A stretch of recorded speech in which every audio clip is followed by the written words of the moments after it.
Kemudian Allah larang. Wala tuzakku anfusakum. Jangan kamu sucikan diri kamu. Apa maksud sucikan diri kamu? Dia rasa?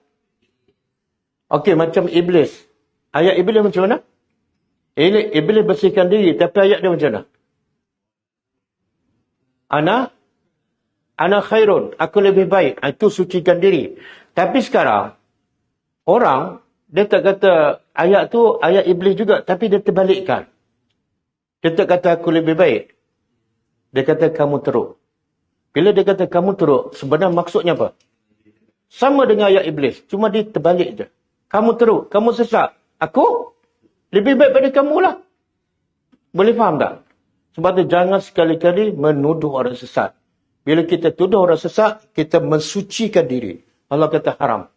Jangan mensucikan diri kamu. Saya pergi umrah 3 kali dah. Rasa tenang je. Lepas tu pergi subuh di Masjid Haram pukul 3 pagi. Rasa tak payah cerita.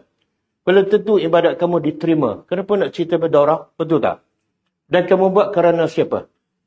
Kalau kerana Allah, Allah dah tahu. Cukup. Tak perlu bagi tahu orang. Bagi tahu orang, dia boleh tak tambah pahala kita? Tak. Dengan beritahu kadang-kadang membatalkan semua pahala. Jangan cerita apa-apa ibadat kita. Apa? Fala tuzakku anfusakum. Kenapa? Allah lebih tahu siapa sebenarnya bertakwa. Kadang-kadang mulut tu macam bertakwa, tapi hakikatnya Allah tahu. Ini jenis cakap je. Aku okey, aku buat tu. Sebenarnya hati tak beriman pun. Tak ada cinta pada Allah. Boleh faham? Sebab itulah sifat kelebihan. Antara sifat kelebihan para sahabat apa dia? Sentiasa tawaduk. Macam Umar kan, bila tahu ada senarai munafik, dia tanya diri